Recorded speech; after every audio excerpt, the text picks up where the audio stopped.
Libro de Gálatas, sesión 1. Pablo, apóstol, no de hombres ni por hombre, sino por Jesucristo y por Dios el Padre que lo resucitó de los muertos. Y todos los hermanos que están conmigo, a las iglesias de Galacia, gracia y paz sean a vosotros, de Dios el Padre y de nuestro Señor Jesucristo, el cual se dio a sí mismo por nuestros pecados para librarnos del presente siglo malo, conforme a la voluntad de nuestro Dios y Padre, a quien sea la gloria por los siglos de los siglos. Amén. Gálatas 1, del 1 al 5. Estaba leyendo sobre la dinámica que a menudo ocurre cuando alguien pasa tanto tiempo en prisión que no se puede ajustar a la vida en el exterior. La vida detrás de las rejas es lo que es normal para ellos. Están cómodos en ella. Ellos entienden cómo funciona el sistema. La palabra para esto es institucionalización. También se le conoce en Estados Unidos como el síndrome institucional. Estuve conversando con una persona que ayuda a expresidiarios una vez afuera, a que aprendan a vivir afuera, y me lo explicaba de esta manera. Me dijo que para muchos que habían vivido tras las rejas durante la mayoría de su vida como adulto, el reto era aprender cómo no vivir en prisión. ¿Saben qué sucedió? Fueron liberados, pero no saben cómo vivir en libertad. El libro de Gálatas del Nuevo Testamento fue escrito para los nuevos creyentes de la región de Galacia, que tenían el mismo problema. Habían sido liberados por el Evangelio de gracia, pero no sabían cómo vivir en libertad. Muchos de los creyentes judíos estaban regresando a su viejo sistema religioso y esperaban que la ley los salvara,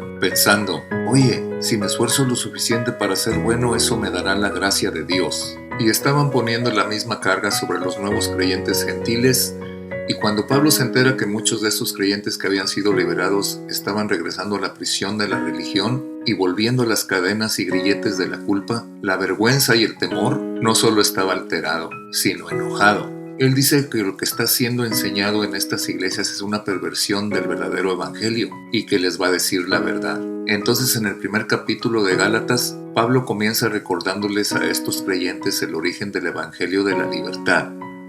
Omite algunas de las delicadezas que generalmente se leen en sus cartas y va directo al punto. Miren el versículo 6. Escribe: me asombra que tan pronto estén dejando ustedes a quien los llamó por la gracia de Cristo para pasarse a otro evangelio. No es que haya otro evangelio, sino que ciertos individuos están sembrando confusión entre ustedes y quieren tergiversar el evangelio de Cristo. El punto que Pablo quiere hacer es que el origen divino del evangelio está por encima de cualquier versión humana. De hecho, él dice que cualquier evangelio diferente al evangelio que él enseñó no es un evangelio. En el versículo 7 habla de aquellos que enseñan el falso evangelio como ciertos individuos, pero estos individuos son los judaizantes y pensaban que Jesús era bueno, pero no lo suficiente bueno.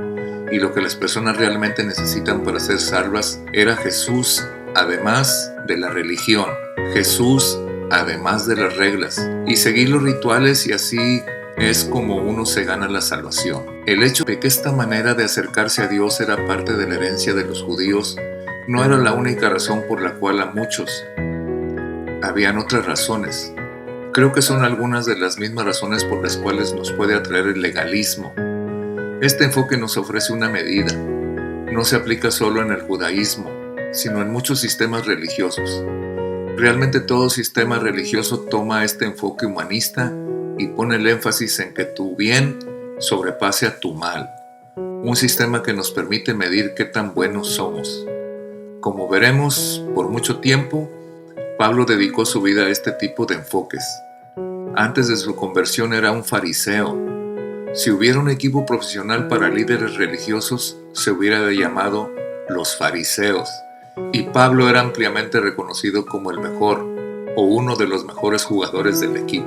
Eran expertos en la ley y aunque había más de 600 leyes en el Antiguo Testamento, los fariseos habían decidido que no era suficiente y que había que tener más. Entonces promulgaron un listado de las reglas y utilizaron estas leyes y reglas como una forma de medir la justificación. Entonces la ley proporcionaba como una hoja de estadísticas religiosas donde ellos podían medir y podían venirse ellos mismos como a los demás. Lo que lleva a otra razón por la cual nos puede traer el enfoque legalista, y es que ofrece la sensación de orgullo, un sentimiento de superioridad. Si creciste en la iglesia e ibas a la escuela dominical, quizás tenías un cartel con estrellas doradas en la pared. Recuerdo esto cuando iba a la escuela dominical. Todos los nombres de los niños estaban en un cartel y mi profesor de escuela dominical le daba estrellas doradas a los niños por diferentes razones. Entonces te daban una estrella dorada solo por ir a la iglesia, o te daban otra por leer la Biblia, o por llevar una ofrenda, o llevar a un amigo, o por memorizar un versículo de la Biblia, y las listas seguían. Aún en la escuela primaria recuerdo ver los nombres en el cartel para comparar cuántas estrellas tenía y cuántas tenían mis amigos, y me llenaba de orgullo. Pueda que no tengamos estrellas doradas como adultos, pero la verdad es que aún tenemos nuestras formas de medir. A veces nos medimos y terminamos comparándonos con los demás, lo cual nos llena de orgullo o de vergüenza. Y Pablo aclara de este enfoque humanístico al Evangelio.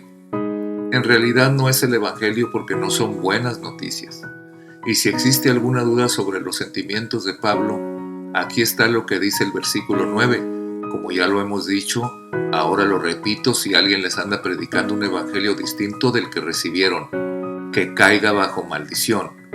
Luego en el versículo 11, Pablo aclara que el evangelio que él enseñó no era algo que él pensó, ni siquiera era algo que otra persona le haya pasado. Él muestra el origen divino del evangelio al decir a las personas cómo le fue comunicado. Veamos el versículo 11. Quiero que sepan, hermanos, que el evangelio que predicó no es invención humana. No lo recibí ni lo aprendí de ningún ser humano, sino que me llegó por revelación de Jesucristo. Y los creyentes escucharon la historia. En el versículo 13 dice, ustedes ya están enterados de mi conducta cuando pertenecía al judaísmo, de furia con que perseguía a la iglesia de Dios, tratando de destruirla.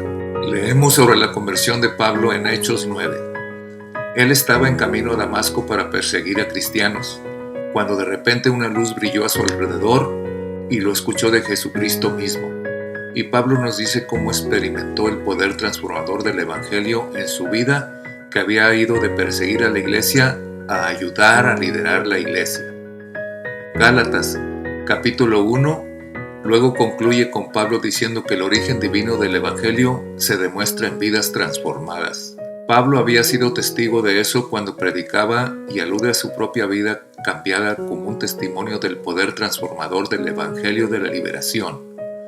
En el versículo 23 habla de las personas a quien les predica. Solo había oído decir el que antes nos perseguía, ahora predica la fe que procuraba destruir y por causa mía glorificaban a Dios.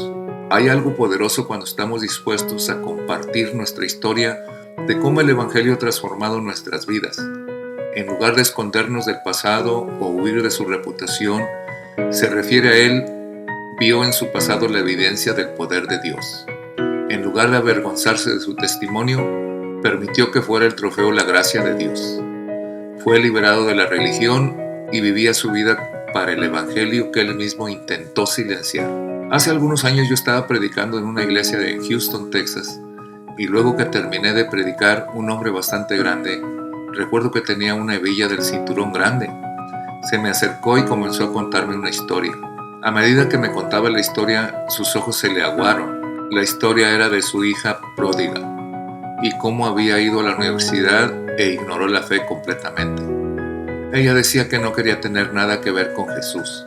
A medida que contaba la historia, yo quería saber qué iba a suceder y cómo iba a terminar la historia, y que me iba a preguntar qué había sucedido. ¿Cómo había sucedido esto? Pero al terminar de contarme la historia de su hija, no me pidió ninguna explicación. En cambio, con una frase, él dedujo que pudo haber sucedido. Y esto es lo que él dijo: la educamos en la iglesia, pero no la educamos en Cristo. Y ella sustituyó su relación con Jesús con un listado de reglas. Ella conocía las expectativas, sabía que debía ser una buena niña con buen comportamiento y buenos modales y se sentaba quieta en la iglesia. Generalmente utilizamos la culpa y el temor para mantenerla obediente. La educamos en la iglesia, pero no la educamos en Cristo. El relato del padre explica la preocupación que tiene Pablo en cuanto a estos nuevos creyentes que están creciendo en la iglesia de Galacia. Pablo quiere asegurarse de que crezcan sin los grilletes de la religión. Él estuvo años en la prisión del legalismo. Estaba encadenado por las reglas y las normas de la religión. El intento de ser lo suficientemente bueno para ganarse la gracia de Dios. Y Pablo le da a conocer a las personas de Galacia que él ha caminado por ese camino religioso antes y que no lleva a la libertad, conduce a la esclavitud. No lleva a la transformación, lleva a la frustración. No lleva a la vida, lleva a la muerte. Pero Jesús lo liberó de todo esto, y lo que hizo el Evangelio de la liberación por Pablo también lo puede hacer por ti.